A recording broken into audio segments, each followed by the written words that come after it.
Major spoilers ahead for Dune Part 2, a modern-day sci-fi masterpiece.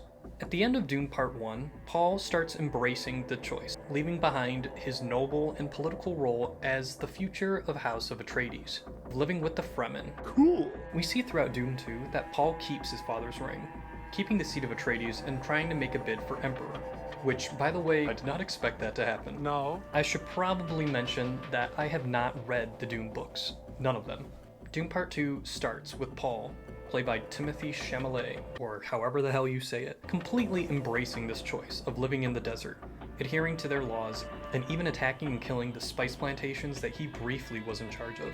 One thing I really appreciate about Dune Part 2 is that the expectations of the Fremen from the first film are completely wiped away.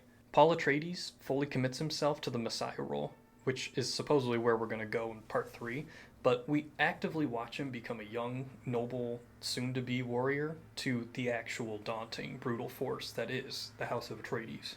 And Zendaya, playing Sharon, the love interest, is not a one-note character whatsoever, whether that be teach Paul how to ride sandworms or develop him into the world of spices.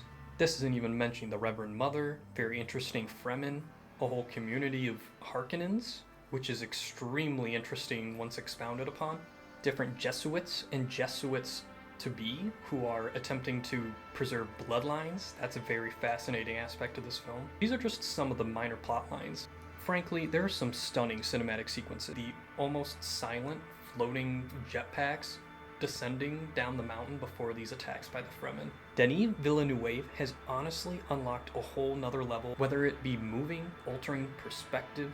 Dune Part 2 was non-stop experimental with how it was filming and framing, completely embracing the desert. Everything was dirty, everything was huge, rustic, and falling apart.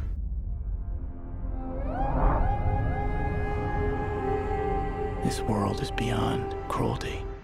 The production value was well supported. The cast really kills it. There's nothing else to say there. Just everyone acts their ass off. Real terrifying villains, real sympathetic characters, and a lot of gray area in between.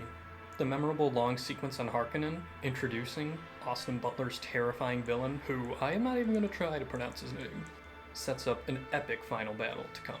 The sound editing, the visual effects, everything comes together to culminate in what will truly be a science fiction classic. I would say that there were 6 different times where I felt like the film was amping up for an epic climactic scene that would feel fulfilling and satisfactory. And it would keep going and be even more satisfying. I don't know what else to say other than Dune Part 2 is a very strong opener for the year 2024.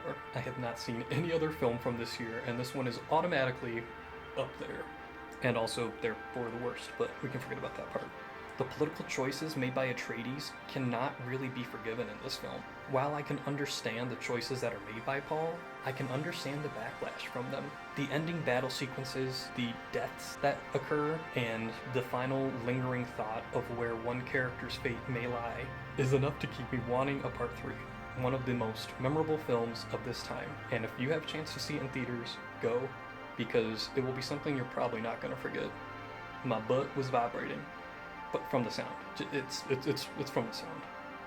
If you enjoyed this video, please subscribe to Cinematic Splendor. This is a YouTube channel just made for film content and personal opinions and reviews. So if you're interested, please subscribe. That's all.